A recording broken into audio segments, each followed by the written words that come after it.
content à nouveau de vous retrouver dans l'Évangile, frères et sœurs. Et donc nous sommes dans cette seconde partie de notre série que nous avons commencé sur le témoignage du Fils.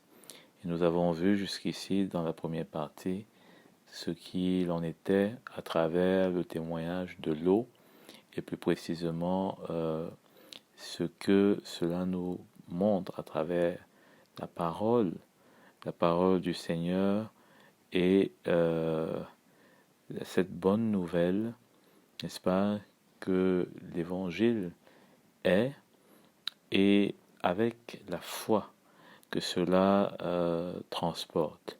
Parce que la foi, nous est dit, vient de ce qui vient de la parole de Christ. La foi vient de ce que l'on entend, et ce que l'on entend vient de la parole de Christ. Et donc cette foi-là, eh bien, on l'a vu lorsqu'on a parlé dans Actes. Je voudrais juste non seulement récapituler, mais insister sur ce point parce que peut-être on n'en a pas assez parlé, mais juste pour montrer que dans Actes qu'on a lu, au chapitre, c'était 2, à partir du verset 37, on a vu que, 36 même plus haut, on a vu que l'apôtre Pierre avait annoncé l'évangile. Et cet évangile-là transportait l'autorité de Dieu, parce que au travers de ces apôtres, cela transportait donc une autorité. Et donc, l'évangile qui porte cette bonne nouvelle, pour que cela produise en nous la foi, ça doit nous être transmis par une autorité. Une autorité afin que cette parole-là ne soit pas juste une parole d'un homme, un courant religieux, une parole de religion, mais que ce soit véritablement la parole de Dieu et que cela frappe dans notre cœur. Donc cela transporte une autorité et c'est cela qui fait que nous croyons. Lorsque Jésus a dit, n'est-ce pas, à Pierre et à ses compagnons, les trouvant, n'est-ce pas, à la pêche, de le suivre, eh bien, ils ne l'ont pas juste suivi parce que peut-être ils n'avaient pas attrapé le poisson cette nuit, mais ils l'ont suivi parce qu'il y avait une autorité, il y avait de l'autorité en Christ.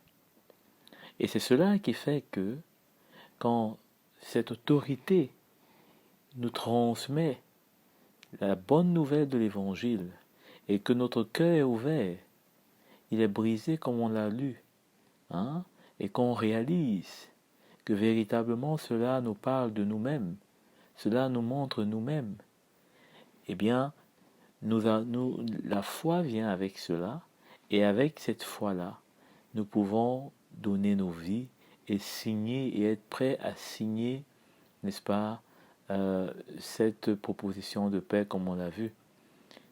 Cela montre que véritablement nous reconnaissons, n'est-ce pas, notre état, nous reconnaissons notre pauvreté spirituelle et que nous sommes prêts, nous désirons que cela change et que nous faisons confiance à Jésus afin que cela puisse véritablement changer.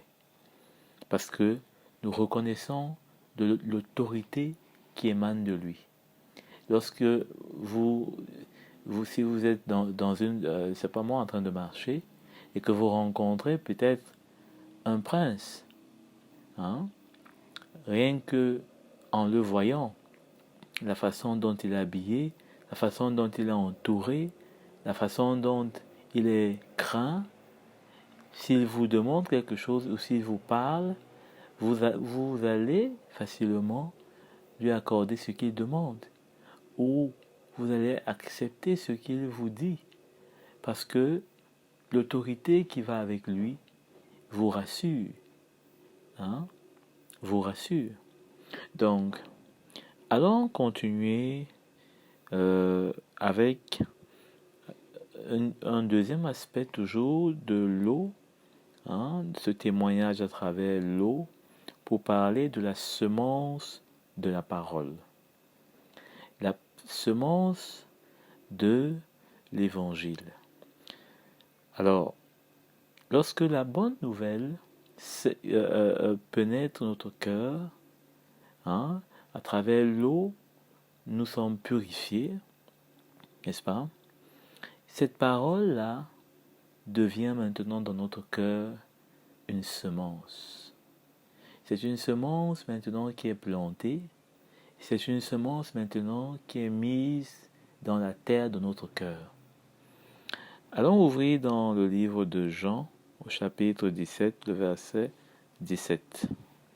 Jean, le chapitre 17, le verset 17. Il est écrit: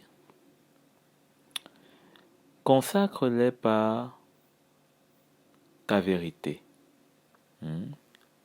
Ta parole est la vérité. Dans d'autres versions, il est dit sanctifie-les. Le mot sanctifier parle de mis à part. Et donc, cela revient à consacrer. Quand on dit on a consacré, ça veut dire on a mis à part. Donc, consacre-les par ta vérité. Ta parole est la vérité. Vous voyez? Tout comme tu m'as envoyé dans le monde, je les ai moi aussi envoyés dans le monde. Et je me consacre moi-même pour eux, afin que eux aussi soient consacrés par la vérité. Donc, Jésus nous purifie de notre péché. Il nous fait, n'est-ce pas, réaliser notre état de pécheur. Et quand maintenant cela se produit dans notre vie comme une révélation à travers notre décision de le suivre, nous sommes consacrés. Nous sommes mis à part. Nous sommes séparés. Nous ne faisons plus partie de ce que nous avons été par le passé, c'est-à-dire nous ne sommes plus des païens. Nous sommes maintenant des païens convertis. Nous sommes maintenant des hommes et des femmes mis à part pour Dieu. Ouvrons dans 1 Pierre au chapitre 4, à partir du verset 23. 1 Pierre chapitre 4, verset 23. Il est dit, plutôt, est-ce que c'est cela? Plutôt, non, je fais une erreur là. Plutôt 1 Pierre au chapitre 1, à partir du verset 23. En effet, vous êtes nés de nouveau, non pas d'une semence corruptible, mais d'une semence incorruptible, c'est-à-dire non pas de la semence adamique, comme ce qui est le cas pour ceux qui ne connaissent pas le Seigneur, c'est-à-dire qui n'ont pas fait l'expérience de la nouvelle naissance, ceux qui naissent de façon humaine, naturelle, comme nous l'avons été nous-mêmes, nous tous les hommes et toutes les femmes, tous les fils de l'homme, à l'exception de Jésus, nous avons cette semence corruptible. Mais, maintenant que nous sommes nés de nouveau, au travers de Jésus-Christ, ce n'est plus à travers la semence adamique, mais c'est une semence qui est incorruptible, c'est-à-dire c'est une semence qui ne pêche pas, qui ne vit pas dans le péché, qui ne pratique pas le péché, qui n'est pas sous l'influence et la domination du péché. C'est ça une semence incorruptible. Grâce à la parole vivante et permanente de Dieu. elle est vivante et elle est permanente. Donc, cette semence-là, c'est elle qui nous fait découvrir de plus en plus, au travers de son caractère vivant et permanent dans nos vies, alors que nous avons accepté de suivre Jésus, qui maintenant devient véritablement cette bouture, c'est-à-dire cette semence-là qui est appelée maintenant à grandir dans nos vies, pour être, je veux dire, découverte dans toute sa splendeur, dans toute sa nature incorruptible. Parce que quand on devient enfant de Dieu, tout ne se passe pas le même jour. Mais cette semence qu'on reçoit va grandir et nous allons découvrir, nous allons réaliser ce qui s'est passé alors que nous avions accepté de nous engager avec Jésus. Donc, il dit, allons lire dans 1 Thessaloniciens au chapitre 2, verset 13. 1 Thessaloniciens, chapitre 2, verset 13. C'est pourquoi nous disons sans cesse à Dieu toute notre reconnaissance de ce que, en recevant la parole de Dieu que nous vous avons fait entendre, nous avons dit dans Romains, la foi vient de ce que l'on entend. On ne peut pas avoir la foi si on n'entend pas. Ça peut être même au travers d'un livre qui parle de Jésus. Ça peut être au travers, je ne sais pas moi, d'une émission qui parle de Jésus. Quoi qu'il en soit, nous recevons, nous sommes dans la position de celui qui doit recevoir. Donc c'est pourquoi on entend à travers notre cœur. C'est pas forcément à travers nos oreilles, parce qu'on peut être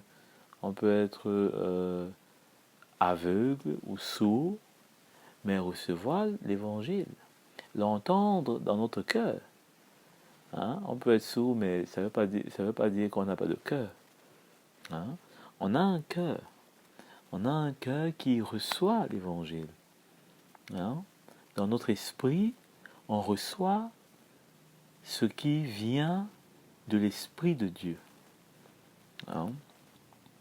Donc, vous l'avez accueilli non comme la parole des hommes. C'est pourquoi j'ai dit que cette foi qu'on reçoit, on la reçoit à travers la parole de Dieu. Mais surtout, quand on parle de la parole de Dieu, on parle de l'autorité qui est attachée à cette parole. Ce n'est pas une parole qui est terrestre, c'est-à-dire une parole qui est humaine. Non, c'est une parole qui est divine. Donc, mais comme ce qu'elle est vraiment. La parole de Dieu agissant en vous qui croyez. Donc cette parole qui agit en nous, qui croyons, déjà au début, elle nous a amenés à croire. Vous voyez comment elle agit, elle nous a amenés à croire en elle. Mais ce n'est pas seulement une seule fois qu'elle va agir.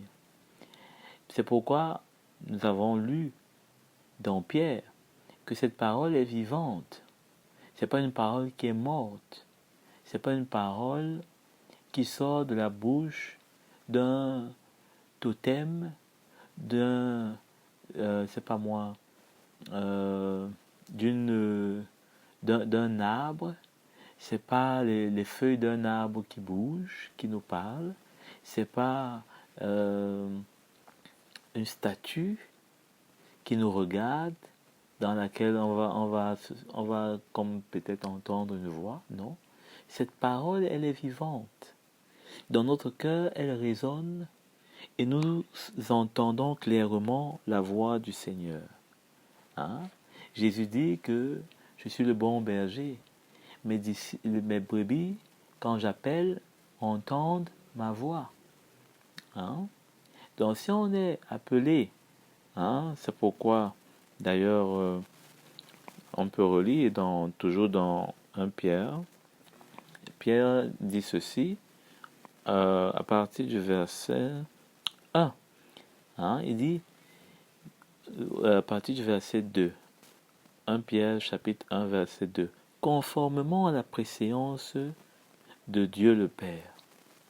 Donc si on est vraiment dans la préséance de Dieu le Père, appelé à être la brebis du Fils, nous ne pouvons pas résister à sa voix lorsque il nous appelle. Et quand l'on entend sa voix, lorsqu'on reçoit cette parole comme étant la parole du bon berger, hein, eh bien, on vient à lui et il est dit que cette parole-là, elle est dans nos vies agissante. Hein? Elle est puissante. C'est pas une parole qui manque de puissance, mais c'est une parole qui est agissante. Hein? Elle est permanente. Hein? C'est-à-dire que elle fait une œuvre qui est amenée à être croissante et qui est amenée à être, n'est-ce pas, visible. Hein? Parce qu'elle agit. Elle agit. Elle nous amène de gloire en gloire à l'image de Christ. Hein? Donc il dit que la parole de Dieu agissant en vous qui croyez. Hein? En vous qui croyez. Allons dans le livre de 1 Jean au chapitre 1 verset 5. Il est dit, 1 Jean chapitre 1 le verset 5. Voici le message que nous avons entendu de lui et que nous vous annonçons. Dieu est lumière, et il n'y a pas de ténèbres en lui. Si nous disons que nous sommes en communion avec lui, tout en marchant dans les ténèbres, nous mentons. Et nous ne mettons pas la vérité en pratique.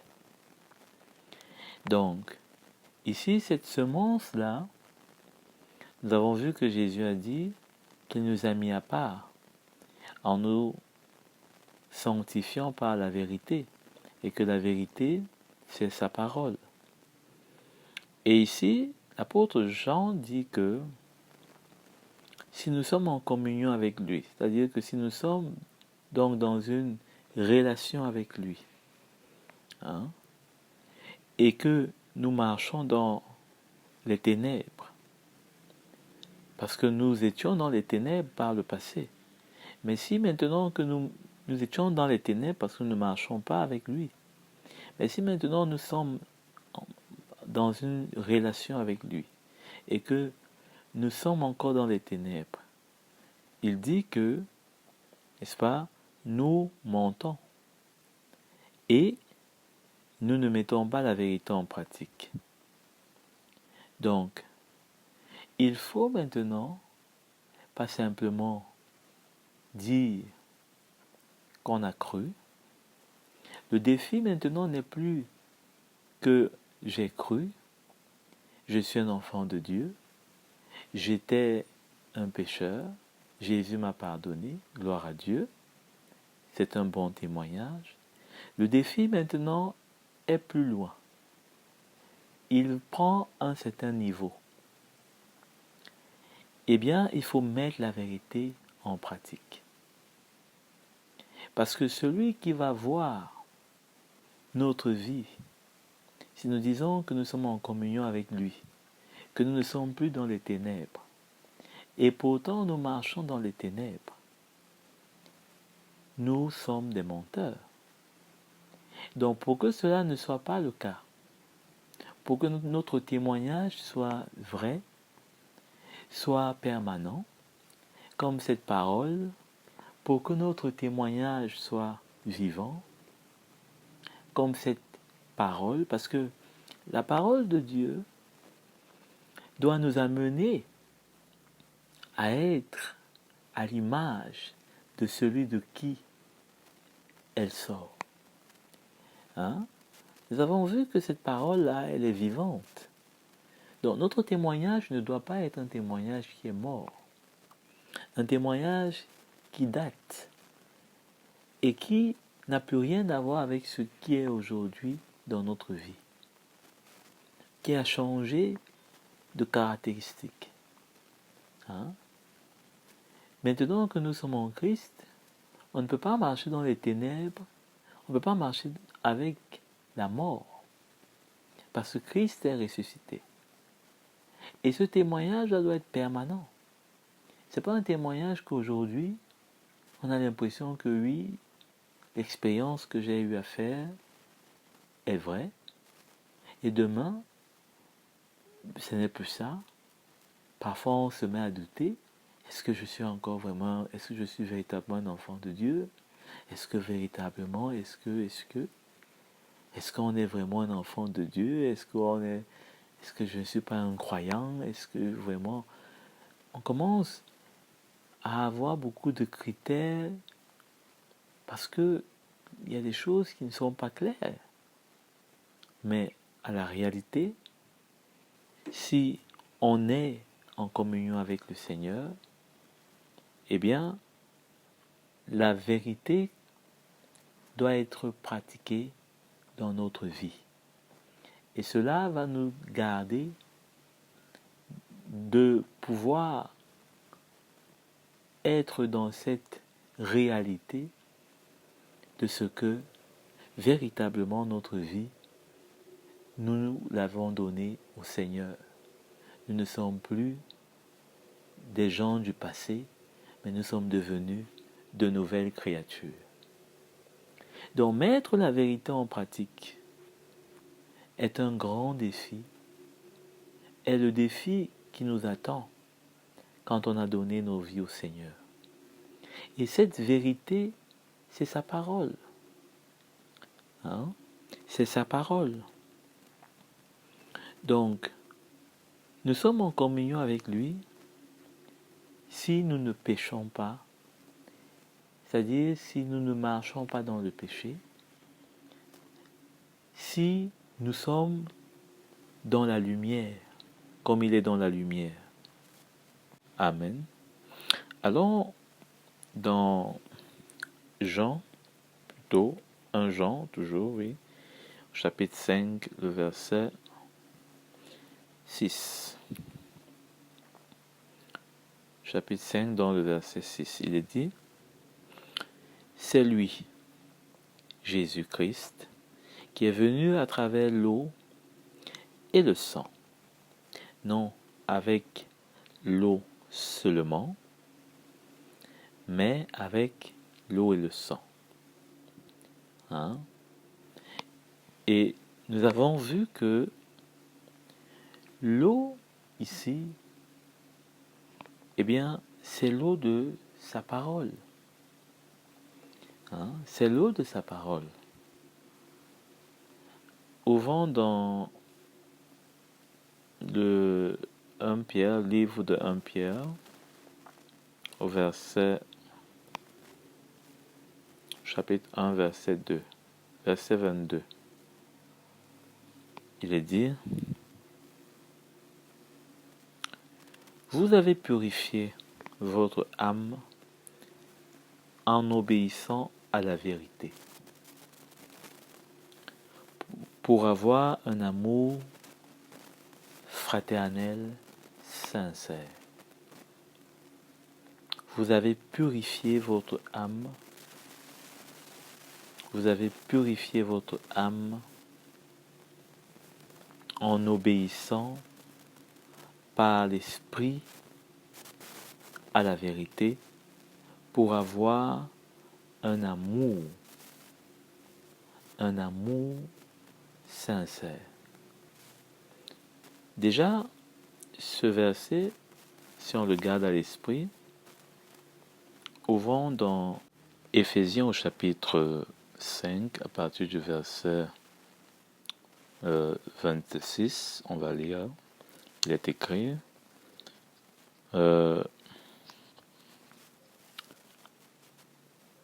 oui, 26, commençons même au verset 25, est-ce que c'est bien ça?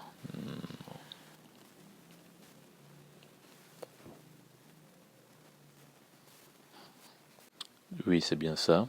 Donc, au verset 26 et verset 25, Marie, aimez votre femme comme Christ a aimé l'Église, il s'est donné pour lui, il s'est donné lui-même pour elle, afin de la conduire, parce que ça c'est ce qui s'est passé avec nous aussi, puisque nous sommes l'Église du Seigneur, hein?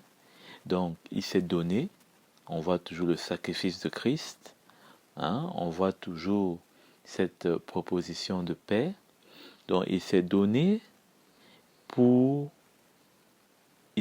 lui-même pour elle, afin de la conduire à la sainteté, après l'avoir purifiée et lavée par l'eau de la parole. Hein? Par l'eau de la parole. Dans d'autres versions, il est dit, après l'avoir lavée par l'eau, hein, du baptême. Hein? Ou alors, après l'avoir purifiée par le baptême d'eau. Dans d'autres versions, c'est ce qu'il est dit, notamment la version Louis II. Donc, la purifier, la nettoyer, hein, la laver par l'eau du baptême qui représente toujours sa parole. Allons voir davantage confirmer cela dans Jean, le chapitre, je pense que c'est 5, 15 plutôt, Jean chapitre 15, à partir du verset 3. Il est dit, déjà vous êtes purs, il parle ici à ses disciples, déjà ici vous êtes purs, hein, à cause de la parole que je vous ai annoncée. Donc, il dit, demeurez en moi et je demeurerai en vous. Pourquoi il dit demeurez en moi? Parce que c'est ce qu'on a lu avec Jean. Jean dit que si nous sommes en communion avec lui, nous ne devons pas être avec les ténèbres. Les ténèbres ne doivent pas être trouvées en nous si nous sommes en communion avec lui. Et pour que nous soyons en communion avec lui, et ce qui montre que nous sommes en communion avec lui, c'est que nous mettons en pratique sa parole. Et c'est comme ça qu'on demeure en lui. C'est-à-dire, c'est comme ça qu'on ne rentre plus dans les ténèbres. C'est comme ça que les ténèbres ne reviennent plus gagner nos vies. Hein? C'est comme ça que on abandonne notre vieille nature. On abandonne notre, je voulais plutôt dire, on abandonne notre ancienne vie, hein, en mettant en pratique, sa parole. Donc, je crois que c'est bien clair. Hein? Donc, il nous purifie par l'eau de sa parole. Et l'apôtre Pierre va toujours dans le même sens. C'est impressionnant de voir comment est-ce que le même esprit de l'évangile accompagnait ces hommes. Hein? Regardez ce qu'il dit 1 Pierre au chapitre 1 à partir du verset 2. Donc, conformément à la préséance de Dieu, le Père, est conduit à la sainteté. Hein? conduits à la sainteté par l'Esprit, afin de devenir obéissants et d'être purifiés par le sang de Jésus-Christ. Hein? C'est toujours la même chose. Hein? Donc, on est amené à un autre stade. On est amené à un autre stade. Lisons plutôt au verset 22 même. Vous avez purifié votre âme en obéissant par l'Esprit à la vérité, pour avoir donc un amour fraternel sincère. C'est-à-dire quoi? C'est-à-dire que la vérité dont on a lu dans Jean, il dit de mettre, n'est-ce pas, en pratique la vérité. Cette vérité-là, la vérité que Christ est venu manifester, n'est rien d'autre que l'amour de Dieu. Et c'est ça qu'il laisse comme commandement nouveau, l'amour. C'est pourquoi ici l'apôtre Pierre dit que cette vérité-là, il dit à la vérité pour avoir un amour fraternel sincère. Donc c'est là qu'on va reconnaître, Jésus le dit d'ailleurs, que si nous nous aimons les uns les autres, c'est à l'amour qu'on va le reconnaître. Hein? On va le reconnaître à l'amour que nous avons les uns pour les autres.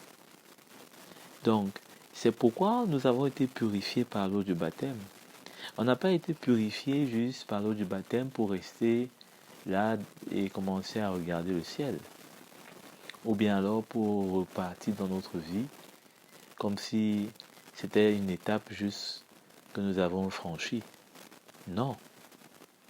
Vous avez purifié votre âme en obéissant par l'Esprit. Hein? Par l'Esprit à la vérité. Ici, on est déjà dans un cheminement. On n'est plus avec la nouvelle naissance ici forcément, mais nous sommes dans le cheminement, nous sommes dans la suite et la poursuite de la nouvelle naissance. Hein? C'est pourquoi l'apôtre Jean dit que si nous sommes en communion avec lui, si nous disons que nous sommes en communion avec lui, mettons la vérité en pratique. Autrement, nous sommes des menteurs. Autrement, nous n'avons pas fait l'expérience d'une nouvelle naissance vivante et permanente. Hein? Autrement, nous avons juste fait quelque chose qui est devenu religieux, hein? Qui s'est transformé en quelque chose de religieux. Hein? Donc, voilà comment est-ce que, n'est-ce pas, il dit ici au verset 22, hein, aimez-vous donc ardemment les uns les autres, hein, d'un cœur pur. D'un cœur pur. Et vous voyez par la suite, il dit, en effet, vous êtes nés de nouveau, non pas d'une semence corruptible. Vous voyez, c'est une poursuite de ce qui s'est passé avec notre nouvelle naissance. Hein? C'est un chemin qui a été ouvert à la suite de notre nouvelle naissance. Donc, lorsque nous sommes dans cette suite-là, avec cette semence-là, hein, il dit au verset 2, toujours de 1 Pierre au chapitre 1, hein, conduit à la sainteté par l'Esprit de Dieu, afin de devenir obéissant et d'être purifié par le sang de Jésus-Christ. Hein? Ici, c'est ce qui s'est passé à la nouvelle naissance. On a été conduit, hein, par l'Esprit de Dieu à être mis à part. Hein? La sainteté, c'est ce qui est, n'est-ce pas, séparé, hein, de ce qui est séparé du vil, ce qui est séparé, n'est-ce pas, des ténèbres. Hein? C'est pas le contraire. La sainteté n'est pas le contraire des ténèbres, non. La sainteté ne pourrait se retrouver dans un rapport d'être contraire de quelque chose avec laquelle elle n'a pas de commune mesure. Elle n'a pas de lien. La sainteté n'est pas le contraire des ténèbres. La sainteté, c'est ce qui est séparé, à distance des ténèbres. Hein? Afin de devenir obéissants. Mais il fallait d'abord que nous soyons amenés, hein, à nous séparer, à réaliser notre état de pécheur, de marcheur dans les ténèbres, hein, de marcheuse dans les ténèbres, hein, et de devenir obéissant, hein, à la vérité, à la vérité qu'on a entendue de la parole de Dieu, hein, pour l'accepter et ainsi d'être purifié par son sang. Hein. Donc, voilà un peu ce que on peut voir jusqu'ici concernant cette semence. J'espère que vous n'êtes pas trop embrouillés.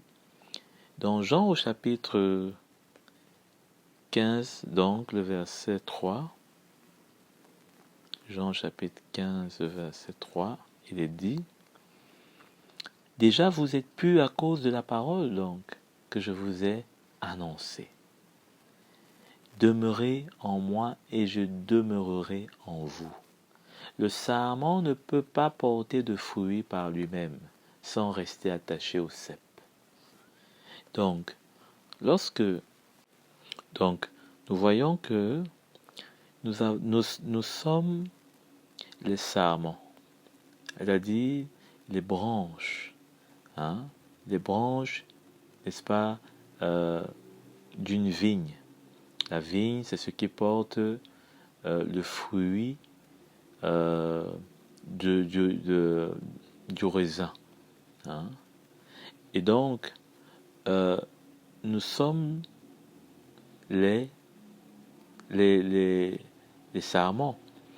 Et ce sarment-là doit être attaché au cep, c'est-à-dire le tronc principal. Hein. Sinon, il ne peut pas vivre. Il ne peut pas vivre. Et on a vu dans Jean que c'est en étant en communion avec le Seigneur, en mettant en pratique sa parole, qui est la vérité, que nous sommes réellement en communion. Nous ne sommes pas en communion avec lui si nous sommes dans les ténèbres. C'est-à-dire que si nous sommes dans une communion véritablement avec lui, nous sommes et nous demeurons en lui. Nous sommes dans ces ceps-là qui sont attachés avec lui. Hein? Autrement dit, si ce n'est pas le cas, nous sommes un sarment qui est posé à côté du tronc, même s'il est le plus proche possible, s'il n'est pas attaché avec le tronc, avec le cep, s'il n'est pas branché, je veux plutôt dire, s'il n'est pas avec la sève du cep, il ne peut pas vivre. Il va sécher et il ne sera bon que pour du feu. Hein? Donc il dit, je suis le cep, verset 5. Vous êtes les sarments. Celui qui demeure en moi et en qui je demeure porte beaucoup de fruits, car sans moi, vous ne pouvez rien faire. Si quelqu'un ne demeure pas en moi, il est jeté dehors comme le sarment, et il sèche, puis on ramasse les sarments, on les jette au feu, et ils brûlent. Si vous demeurez en moi, et que mes paroles demeurent en vous, Vous voyez, la vérité de ma parole que vous mettez en pratique, c'est ça, demeurer. Hein? Alors, vous demanderez ce que vous voudrez et cela vous sera accordé. Hein? Ce qui manifeste la gloire de mon Père, c'est que vous portiez beaucoup de fruits. Hein? Portez beaucoup de fruits. Vous serez alors vraiment mes disciples. Voyez, Jésus a pris le temps de donner, n'est-ce pas, cette parabole du cep et des sarments. Et je crois que les paroles dont Jésus a pris le temps de partager avec les disciples étaient les plus importantes. Les plus importantes de ce qui devait véritablement retenir notre attention. Ici, on voit ce qui arrive aux sarments qui ne portent pas du fruit, parce que cette semence-là de sa parole qui doit germer en nous, eh bien, doit produire du fruit. Et nous allons voir cela par la suite, mais nous savons déjà, avec Galates, au chapitre 5, n'est-ce pas, quels sont ces fruits de l'esprit. Parce qu'on a lu avant que c'est par l'esprit que nous sommes amenés. Hein? Nous sommes amenés à un amour sincère. Hein? Un amour fraternel sincère. Et l'amour, c'est le fruit par excellence de la perfection. Donc, jusqu'ici, nous comprenons et nous voyons comment est-ce que le témoignage du Fils, n'oublions pas qu'on est avec le témoignage du Fils, se manifeste au travers de sa parole qui finit par devenir véritablement un fruit qui témoigne de l'œuvre du Fils en nous et qui donne gloire au Père. N'oubliez pas qu'on a lu dans Jean, au chapitre, notre texte de base, hein, Jean, le chapitre 5, hein, chapitre 5, et on a vu comment est-ce que le Père, eh bien, au travers du Fils, rend un témoignage. Hein? Et ce témoignage est grand. Ce témoignage à travers lequel le Fils, hein, est victorieux. Et comment ce témoignage, au travers de l'eau, au travers du sang et de l'esprit qui atteste, eh bien, est notre partage. Donc, nous sommes là en train de voir de plus en plus comment nous devons nous identifier à ce témoignage qui nous parle de la victoire, de ce que le Fils a manifesté au travers de ces 3 signes. Hein? Il a manifesté.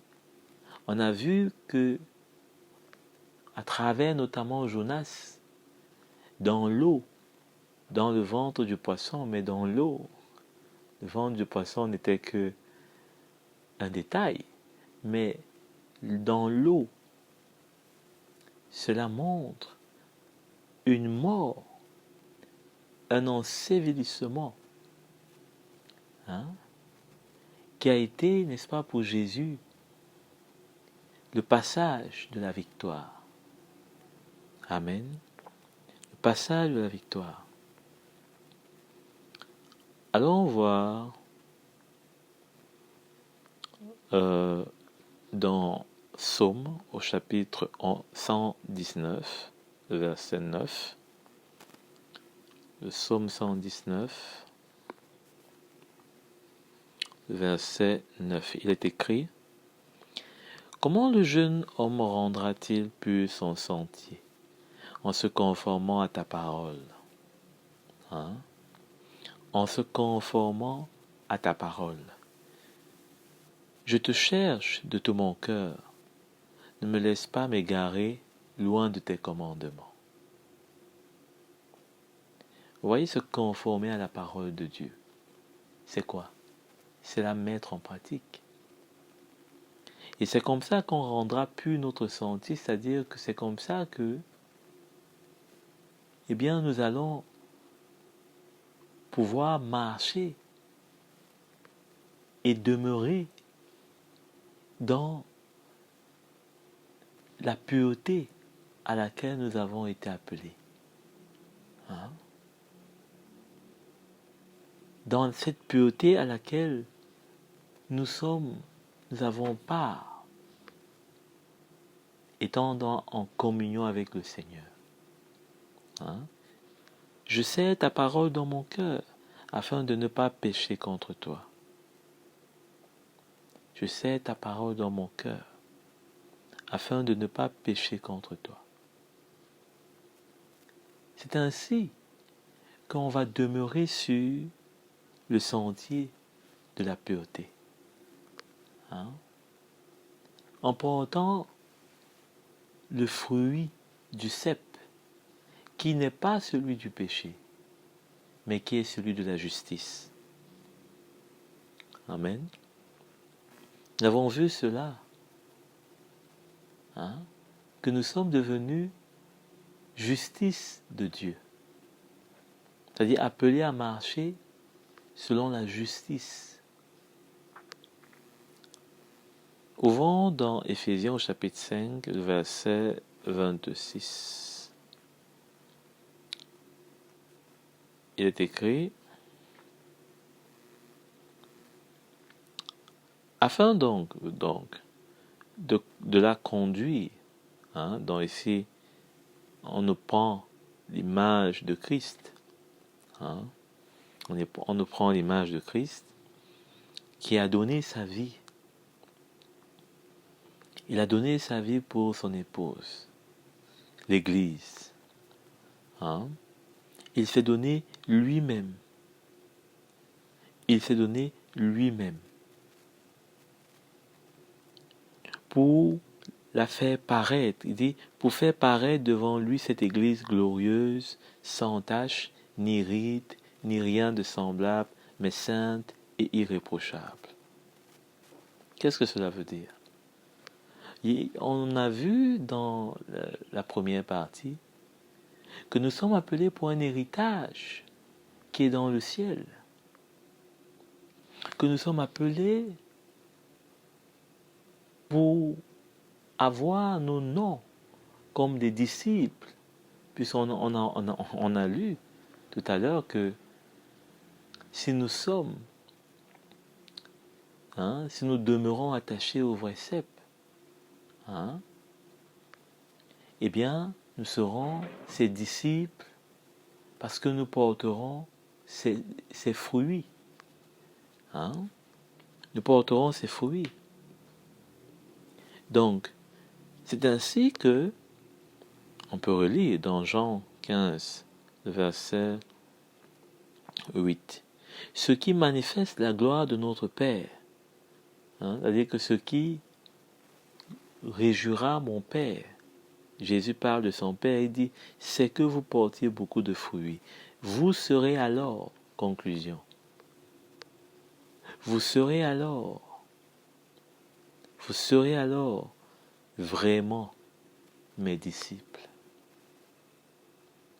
Jésus montre, je peux dire, à 2 endroits comment devenir son disciple.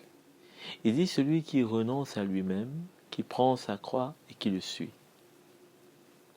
Et ici, il montre encore un autre élément, c'est de porter beaucoup de fruits. Les deux se rejoignent. C'est que pour porter beaucoup de fruits, il faut prendre un chemin étroit. Il faut prendre un chemin resserré. Il faut être prêt à perdre sa vie. Quoi de plus normal?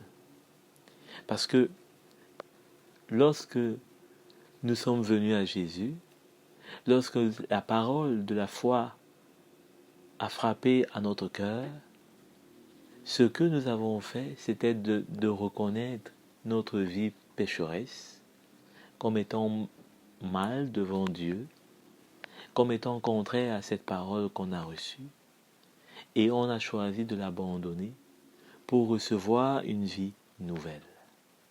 Donc on continue dans ce même chemin. On continue sur ce même sentier,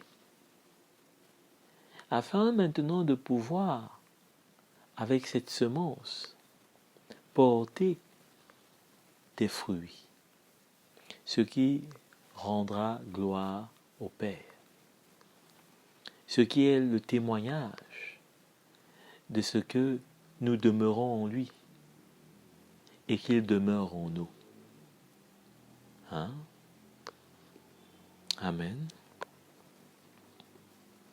Donc, on peut voir, entrant dans notre texte de Éphésiens, on voit ici comment est-ce qu'il dit que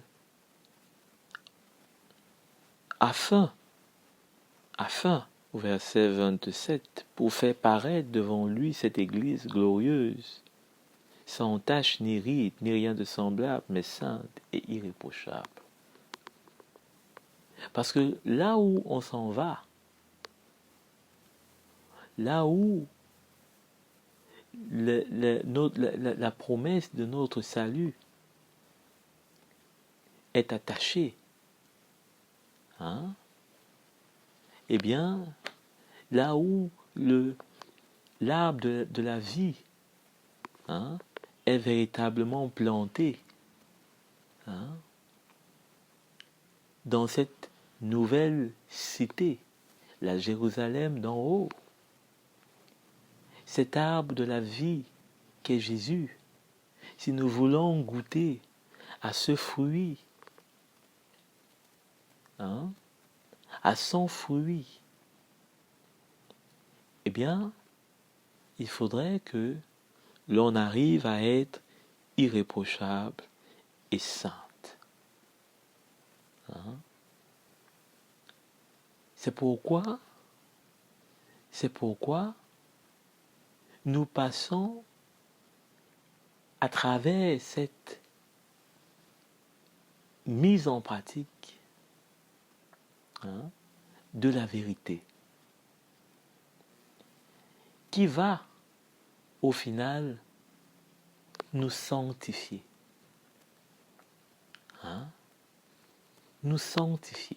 C'est pourquoi on a lu ce que Jésus disait, hein, dans Jean, sanctifie-les par ta parole. Ta parole est la vérité. Pourquoi Jésus demande que l'on soit sanctifié? C'est pour que l'on puisse devenir irréprochable et sainte. Hein? Afin de pouvoir se présenter devant lui au grand jour. Amen. Donc nous devons considérer ces choses avec beaucoup de crainte, d'attention, hein, et pas négliger les paroles du Seigneur. Et on va voir à travers Deutéronome au chapitre 20, verset 9, le sérieux que cela signifie pour le Seigneur. Donc Deutéronome chapitre 20, il est dit, verset 19. Alors, on lit, si tu fais un long siège, c'est-à-dire que si tu vas pour conquérir une ville, et d'ailleurs même plusieurs villes, c'est pourquoi ça sera long. Pour t'emparer d'une ville, hein, un long siège, c'est-à-dire que ça te prend du temps, contre laquelle tu es en guerre. Hein? C'est une ville, c'est pas facile. Hein? Tu ne détruiras pas les arbres en y portant la hache. Tu t'en nourriras, mais tu ne les abattras pas. En effet, l'arbre des champs est-il un homme pour être assiégé par toi? Hein? C'est-à-dire que l'arbre des champs est-il un homme pour que tu cherches à le conquérir? Donc ça ne sert à rien de l'abattre. Plutôt profites-en et mange de son fruit. En revanche, tu pourras détruire et abattre les arbres dont tu sauras qu'ils ne servent pas à la nourriture, et les utiliser pour construire des retranchements contre la ville qui te fait la guerre jusqu'à ce qu'elle capitule, c'est-à-dire jusqu'à ce qu'elle accepte ta domination. Pourquoi est-ce que ce texte m'intéresse? Parce qu'il nous montre ce qu'on vient de lire tantôt au sujet de ces arbres, dont Jean, qui ne portent pas du fruit et qui sont, n'est-ce pas, appelés à être jetés au feu. Les arbres qui ne portent pas du fruit sont ces arbres qui n'ont pas d'utilité dans la maison de Dieu et qui, bien plus encore, non seulement n'ont pas d'utilité, mais ne servent qu'à peu de choses, voire à être essentiellement brûlés. Brûlés. Donc, on voit comment est-ce que le Seigneur, au travers de là, déjà annonçait combien il est nécessaire de porter du fruit dans sa maison. Combien il est nécessaire de porter du fruit dans sa maison. De porter les marques de sa vie nouvelle que nous avons reçue. Et ne pas juste se satisfaire de ce que nous sommes devenus des enfants de Dieu parce que peut-être on s'est baptisé, peut-être parce qu'on peut déjà participer à la table du Seigneur et beaucoup d'autres éléments qui nous font peut-être croire que nous sommes meilleurs, mais avoir ces fruits, c'est-à-dire la marque authentique de ce que sa vie est en nous et que nous vivons pour lui. Et que cela se voit à travers les fruits, les fruits de sa vie, de résurrection, c'est-à-dire sa vie nouvelle. Ça, c'est quelque chose que le Seigneur recherche. Vous voyez, là, le défi devient plus grand. On est en train de monter de plus en plus dans un niveau qui demande de nous bien plus que simplement de croire. Là, ça nous demande de mettre notre vie sur l'autel. Là, ça nous appelle à nous identifier avec le Seigneur. Parce que le Seigneur a donné sa vie, mais avant de donner sa vie sur la croix, les hommes et les femmes qui ont marché à ses côtés ont vu qu'il était véritablement le Fils de Dieu. Hein? Le centurion a reconnu cela. Il y a des choses qui doivent permettre qu'on reconnaisse la vie du Seigneur, de celui dont on dit que nous sommes les disciples. Hein? Jésus pouvait aller sur la croix du jour au lendemain. Il pouvait grandir en une nuit. Mais il fallait qu'il montre et que les gens puissent croire au travers de sa vie, pas simplement de sa mort, mais de sa vie, hein, qu'il était le Fils de Dieu, afin de croire dans sa mort qu'elle donne la vie, la résurrection. Amen. Donc nous aussi, quand nous sommes devenus des enfants de Dieu, notre vie doit pouvoir montrer, hein, ce que le Seigneur a fait pour nous, en nous. Hein? Et pas juste nous satisfaire de ce témoignage qui est dans notre cœur et qui, même si nous n'en doutons pas, même si nous en sommes certains, même si cela est vrai, ne peut pas suffire à réjouir le Seigneur. Parce que comme on l'a dit précédemment, la promesse de la vie éternelle est pour nous, mais aussi pour beaucoup d'autres au travers de nous. Amen. Allons lire dans le livre de Jérémie, au chapitre 23, le verset 29. Jérémie, chapitre 23, verset 29. Il est dit: « Ma parole n'est-elle pas comme un feu, déclare l'Éternel, comme un marteau qui pulvérise la roche. » Hein?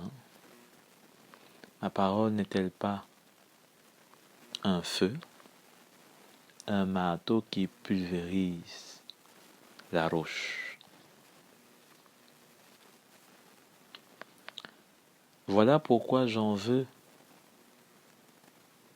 Donc, ici, qu'est-ce qu'on voit? On voit que le Seigneur,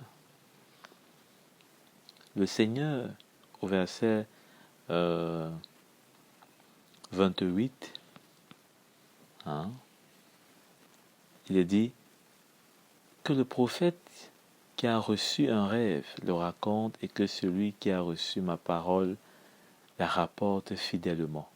Pourquoi ajouter de la paille au blé, déclare l'Éternel. Pourquoi ajouter de la paille au blé? La paille est plus légère que le blé. Hein? Pourquoi mélanger les deux? Hein? Pourquoi accepter qu'alors que nous sommes devenus de nouvelles créatures, que notre vie est encore des choses qui n'ont pas de valeur, hein? Qui n'ont pas de valeur pour le Seigneur. Et c'est pourquoi sa parole est un feu pour brûler cette paille qui n'a pas de valeur, hein, et pour pulvériser la roche, hein, toutes des choses avec lesquelles parfois on veut lutter, hein, on ne veut pas renoncer, on ne veut pas accepter, hein, mais on oublie que, étant devenu une nouvelle créature, les choses qui sont passées doivent rester dans le passé. Et ce qui doit devenir nouveau doit être, n'est-ce pas, notre désir. Hein?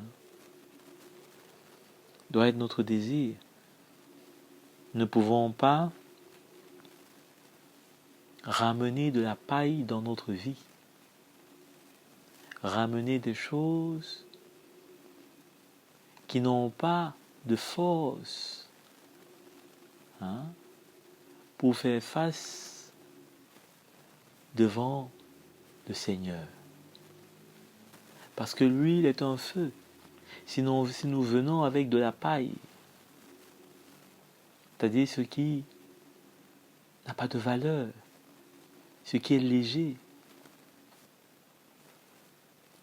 nous n'aurons pas de force pour pouvoir tenir devant le Seigneur. Hein? Serons légers devant lui. C'est pourquoi nous avons besoin plutôt de demeurer dans le Seigneur, de demeurer en Christ. Parce que lui, il est le vrai cep. Et la vie qui vient de lui, c'est une vie qui nous rend forts. Même si nous sommes faibles en tant qu'humains, mais sa vie nous rend forts. Sa vie nous permet de tenir devant le Père. Parce qu'il est le cep. Lui, il ne peut pas être brûlé, coupé, jeté au feu, non. Les hommes ont tenté de le détruire, même à travers la mort de la croix. Mais la résurrection a été son partage. Le Père l'a relevé d'entre les morts. Hein? Les hommes ont essayé de le briser avec des clous et des marteaux. Hein? Comme une roche qu'on veut pulvériser, qu'on veut casser. Mais le Seigneur n'a pas accepté cela en vain. Il savait que c'était le chemin pour être établi. Hein? Lui, le rocher des âges, afin que il devienne véritablement cette pierre angulaire sur laquelle celui qui bâtit ne sera pas confus. Amen. Donc, nous aussi, nous avons aujourd'hui ce privilège de pouvoir être et de demeurer dans le Seigneur afin de pouvoir recevoir aussi du Père. Il dit que c'est ainsi que son Père sera glorifié. Hein? Et si le Père est glorifié, que fera-t-il ou que ne fera-t-il pas pour ceux qui lui donnent gloire, hein? Au travers de leur vie. Amen. Est-ce que le Seigneur ne veut-il pas que nous puissions aussi jouir, nous réjouir dans sa gloire, mais que si, puisqu'il nous est dit que ceux qu'il a prédestinés, il les a appelés, ceux qu'il a appelés dans Romains, il les a aussi justifiés. Ceux qu'il a justifiés, il les a aussi glorifiés. Donc nous sommes appelés à expérimenter cette gloire véritable. Pas la gloire des hommes, pas la gloire même de l'ancienne alliance, mais la gloire véritable de Dieu. Amen. Quelle grâce, bien-aimés. Quelle grâce, la gloire même de Dieu, le Dieu créateur de toutes choses, le Tout-Puissant, d'être dans sa gloire. Ça, on ne peut même pas imaginer à quoi ça ressemble. Mais on sait une chose, c'est que c'est pas quelque chose qu'on a déjà vu, qu'on a déjà entendu ici-bas. Amen. Dans Hébreux chapitre 14, verset 12, il est dit, Hébreux chapitre 14, est-ce que c'est ce chapitre 14 ?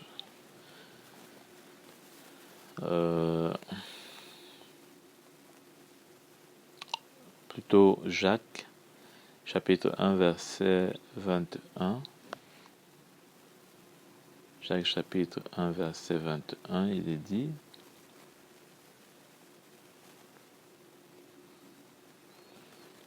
donc, c'est pourquoi rejeter toute souillure et tout débordement dû à la méchanceté et accueillir avec douceur la parole qui a été plantée, la parole qui a été plantée. Vous voyez cette semence-là, elle a été plantée. C'est spirituellement qu'elle a été plantée. Et puis un jour, le Seigneur a dit, bon, viens ici, je vais te planter ma semence. Bon, c'est possible qu'il ait dit ça un jour, mais je veux dire que physiquement, on ne peut pas dire qu'on a vu ça. Même si on sait qu'un jour, on a donné nos vies au Seigneur, un jour, on l'a accepté comme notre Sauveur et Seigneur personnel, mais il a fait ces choses dans nos cœurs comme un miracle. Et on ne peut que se rendre compte de cela à travers nos vies. Et ne pas mettre en pratique la parole de Dieu, c'est ne pas voir. C'est courir le risque de ne pas voir ce que le Seigneur, lui de son côté, il a fait. Lui, il a fait. Et nous, ne pas mettre en pratique, c'est finalement ne pas voir.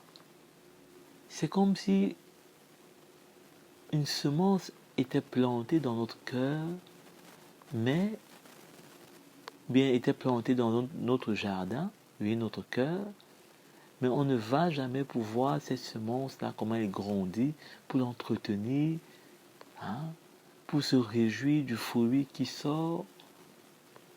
Et pourtant, il y a quelque chose qui est planté.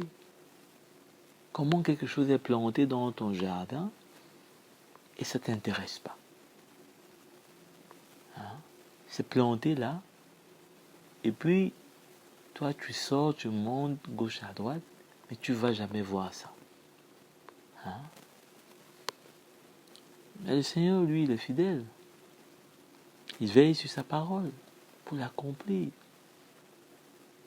Donc, il dit, c'est pourquoi rejeter toute souillure. Vous voyez, quand on a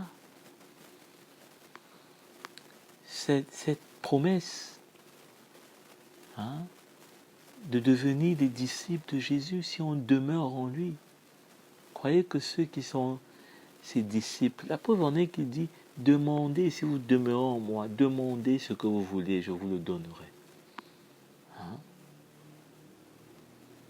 Pourquoi est-ce qu'il dit ça? Parce qu'effectivement, Jésus sait que nous sommes ses disciples. Et que comme nous sommes ses disciples, nous pouvons avoir des besoins, des attentes. Hein? Et lui, il veut les combler. Hein? Lui, il veut les combler.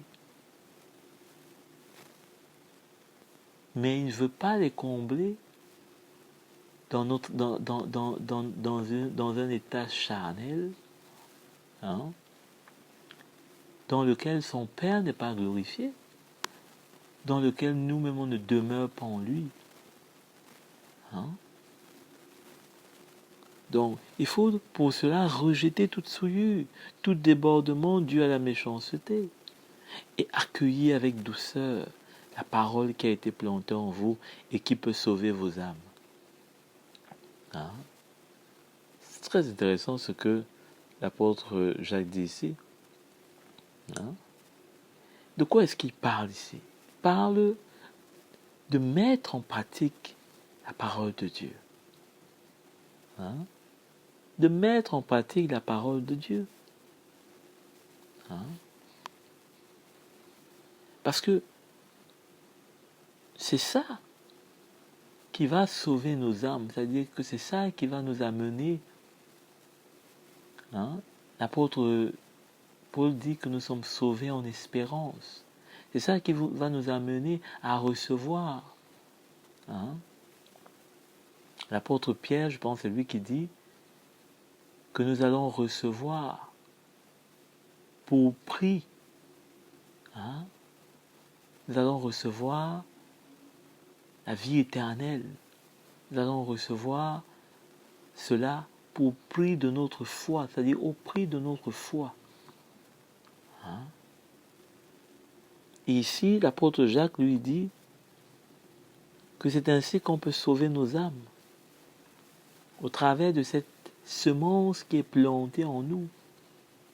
Parce que se retirer ou rentrer et vivre de nouveau, ne pas demeurer en Christ, ne plus être en communion avec le Seigneur dans la lumière,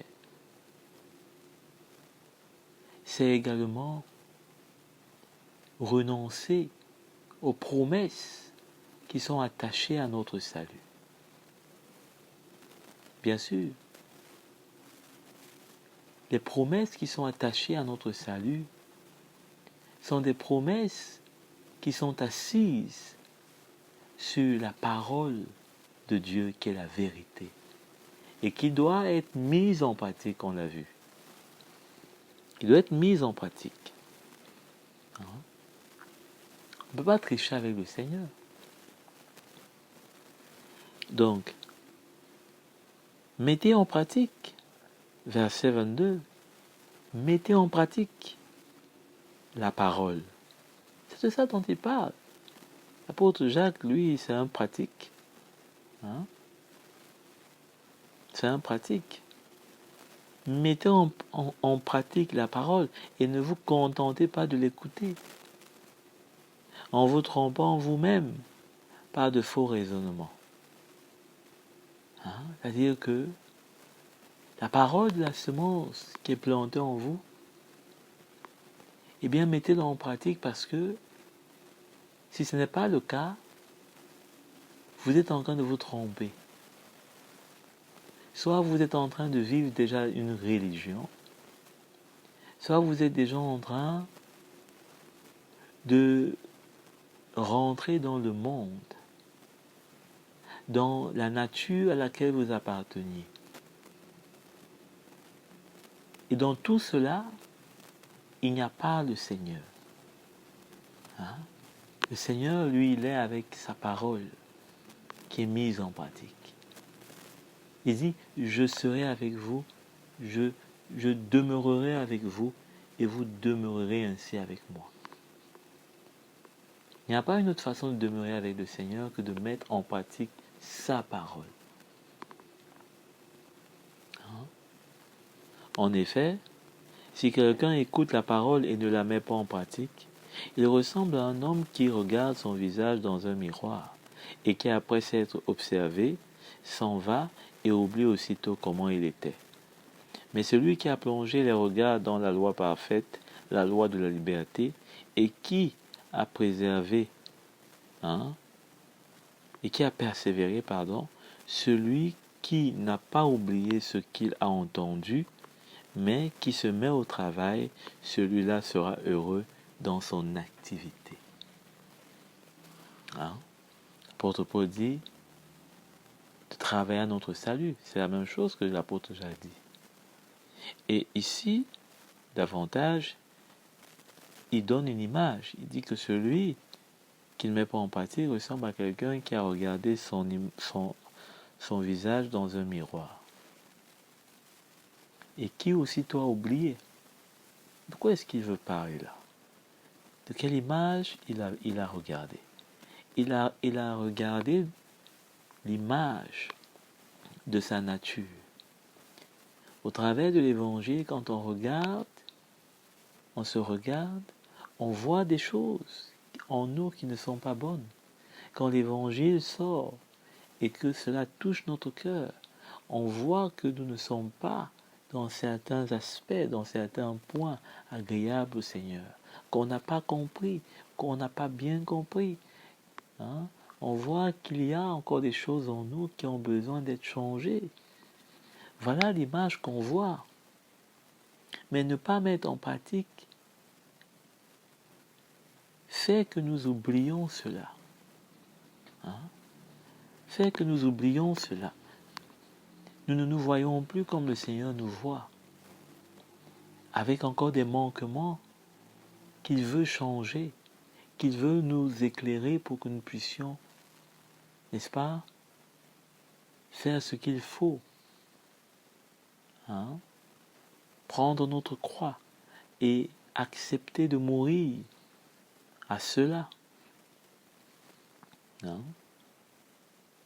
Il dit qu'après avoir s'être observé, s'en va aussitôt, oublie comment il était. On peut oublier que nous étions des pécheurs. On peut oublier en ne mettant pas en pratique. Et commencer peut-être à croire que maintenant, comme on a donné notre vie au Seigneur, le péché, ce n'est plus notre souci. Ce n'est plus un souci pour nous. J'ai d'ailleurs rencontré souvent des personnes qui pensaient que si elles pêchent, ce péché-là est déjà comptabilisé dans le sacrifice du Seigneur, ce qui est vrai. Mais sauf que pour elles, cela ne servait plus à rien de se repentir. Pour eux, la repentance était, pour elles, ces personnes-là, la repentance était une seule fois dans sa vie, quand on donne sa vie au Seigneur. Parce que quand on a déjà donné sa vie au Seigneur, tout ce qu'on va faire même après qui n'est pas en accord avec le Seigneur est déjà compris dans le sacrifice du Seigneur. Donc, ces personnes pouvaient faire des choses sans jamais se repentir. C'est-à-dire, on oublie notre image. Et je pense que l'apôtre Pierre dit quelque chose de semblable également. Il dit que celui qui ne se met pas à l'œuvre, celui qui ne se met pas à l'œuvre pour davantage grandir dans la grâce qui nous a été faite, il met en oubli la purification de ses péchés. Il met en oubli la purification de ses péchés. Et cela est grave parce que mettre en oubli la purification de ses péchés signifie qu'on a oublié là où nous étions, hein, et ce que nous étions. Et nous pouvons donc à nouveau vivre, hein, comme nous étions si on oublie et si on n'arrive plus à voir à travers l'Esprit de Dieu comment vivre et demeurer et grandir, hein, en mettant en pratique la parole de Dieu. Hein? Parce qu'il est évident que la parole de Dieu va nous amener à voir des choses qu'on ne voyait pas. La vérité va nous amener à considérer des choses qu'on ne considérait pas lorsque nous étions des païens. Et ça, et là, on a besoin d'être éclairé. Parce que si on n'est pas éclairé, on aura toujours une petite faible lumière des choses qui ne plaisent pas au Seigneur et qui plaisent au Seigneur. Mais quand nous sommes éclairés par l'Esprit de Dieu, toujours au travers de la vérité de la parole qui est permanente au milieu de nous, la lumière de l'Évangile grandit aussi. Le Seigneur apporte une plus grande lumière. Et c'est au travers de cela que nous pouvons davantage nous éloigner des ténèbres. Mais celui qui met en oubli qu'il est toujours, malgré tout, malgré qu'il soit un enfant de Dieu, il est toujours dans la chair. Il est toujours dans ce corps de chair qui est faible, qui s'oppose à la vie de l'esprit, à la marche de l'esprit. Eh bien, il s'expose à tomber à nouveau dans les ténèbres. Il s'expose à cela. Donc, on voit à travers ce texte, hein, ce que le Seigneur nous montre. On voit comment est-ce que le Seigneur voudrait que l'on puisse parvenir, hein, à plonger nos regards dans la loi parfaite. C'est quoi la loi parfaite? C'est la loi de la liberté. C'est quoi la loi de la liberté? Hein? Dit marcher par l'Esprit de Dieu. C'est de marcher par l'Esprit de Dieu. Et depuis, nous avons vu que l'Esprit de Dieu, c'est lui qui nous conduit. Hein? Il nous conduit. On a lu ça, allons encore relire, dans 1 Pierre au chapitre 1. Hein? Il nous conduit. Au verset 22, vous avez purifié votre âme en obéissant par l'Esprit, hein, à la vérité pour avoir un amour fraternel sincère.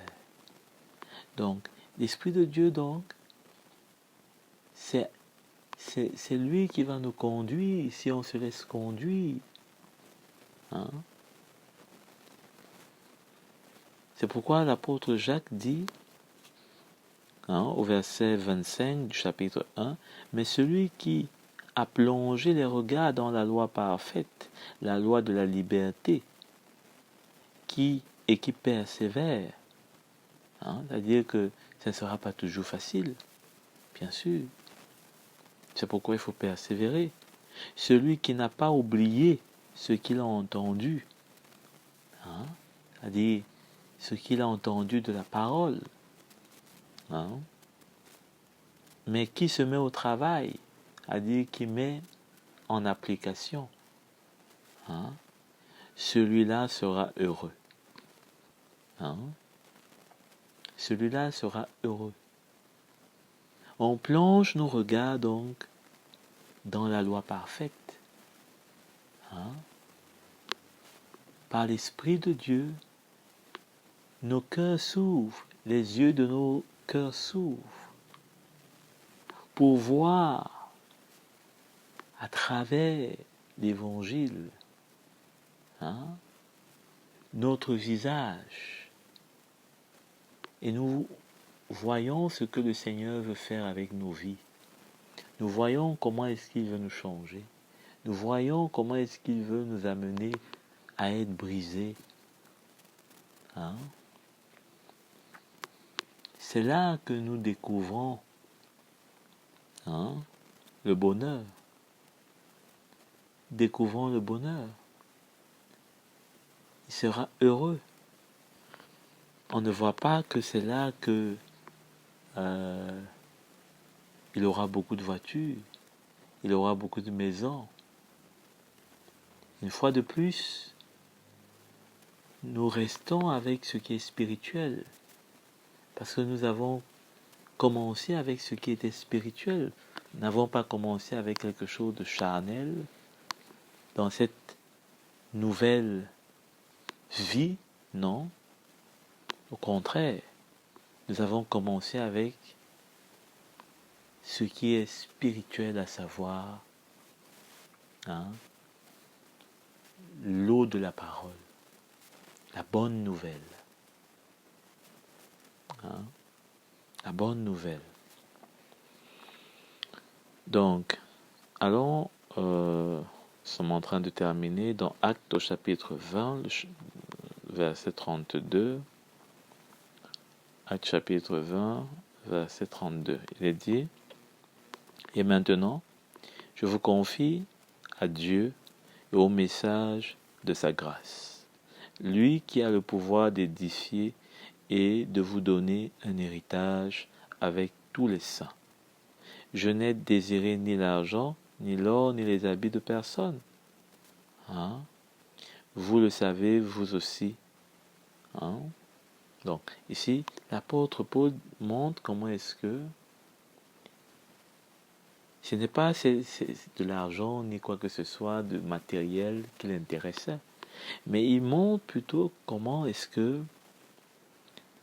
au travers de sa prédication, hein, le Seigneur, hein, et comment cela a permis, hein, il dit qu'il a le pouvoir, hein, comment cela peut permettre, comment cela amène, hein, l'édification,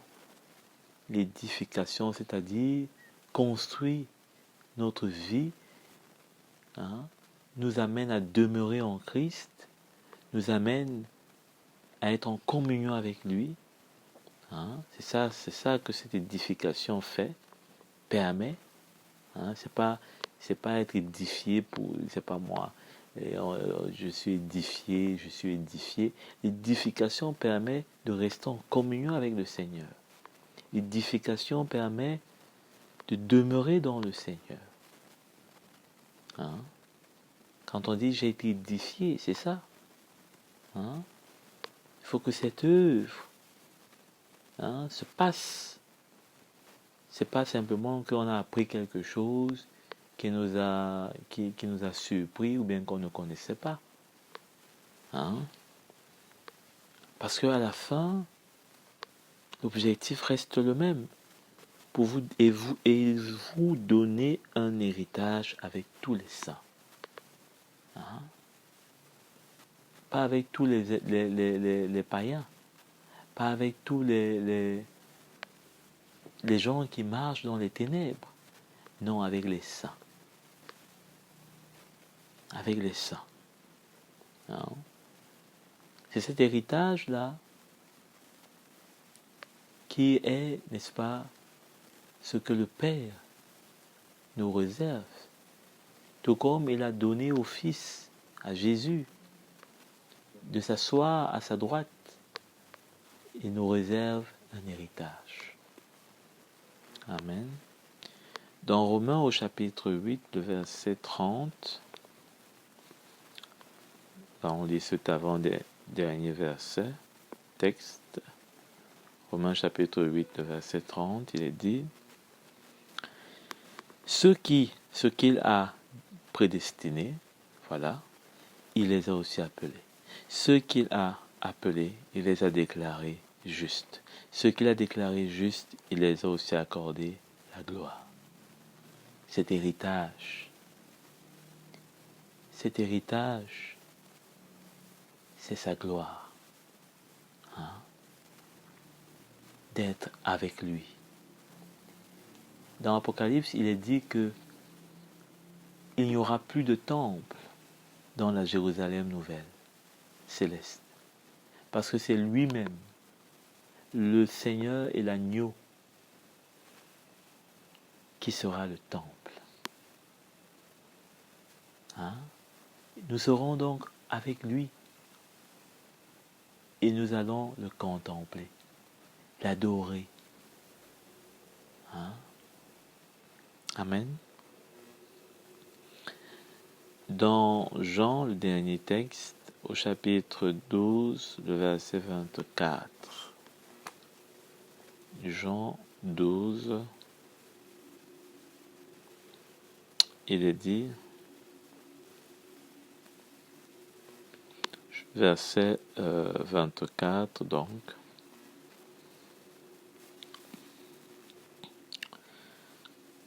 En vérité, je vous le dis, si le grain de blé tombe en terre, ne meurt pas, il reste seul. Il reste seul.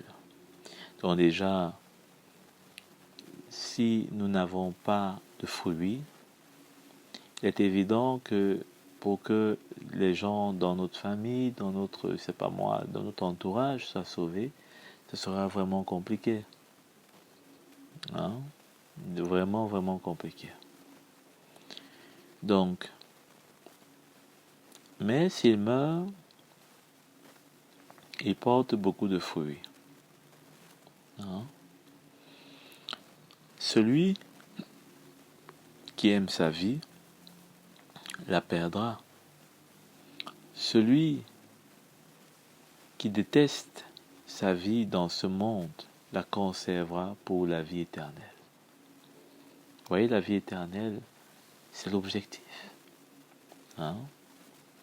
C'est l'objectif.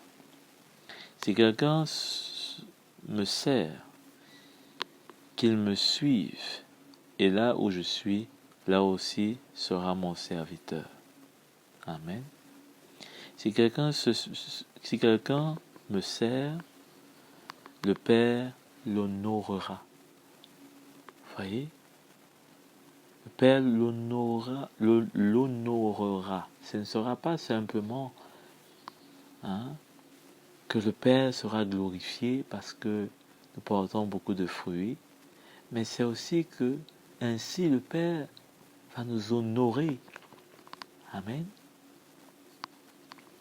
Maintenant, il dit au verset... Bon, on peut s'arrêter là. Donc, le Seigneur veut nous donner beaucoup de bénédictions, bien-aimés.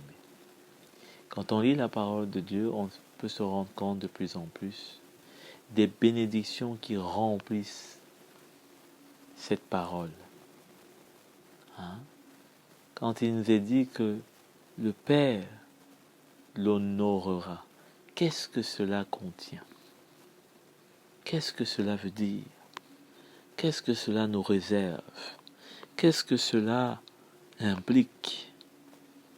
À quoi est-ce que cela correspond? D'être honoré par le Père. Est-ce que cela veut dire que sur cette terre, nous allons recevoir des choses du Seigneur? C'est possible.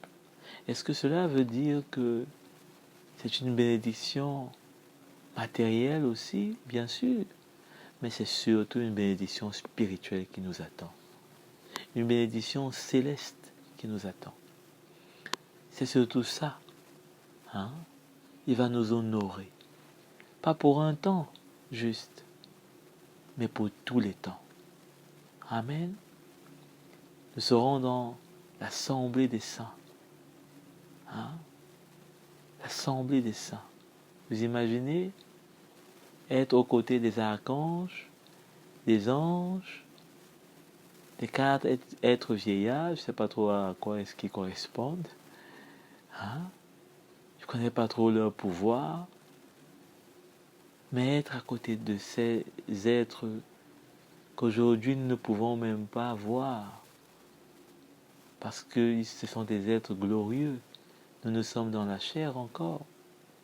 Mais être honoré du Père, bien-aimé, cela mérite une louange pour notre Dieu. Hein? Dans ce monde, quand un notable, hein, quelqu'un qui est haut placé nous fait du bien, on a souvent tendance à chanter.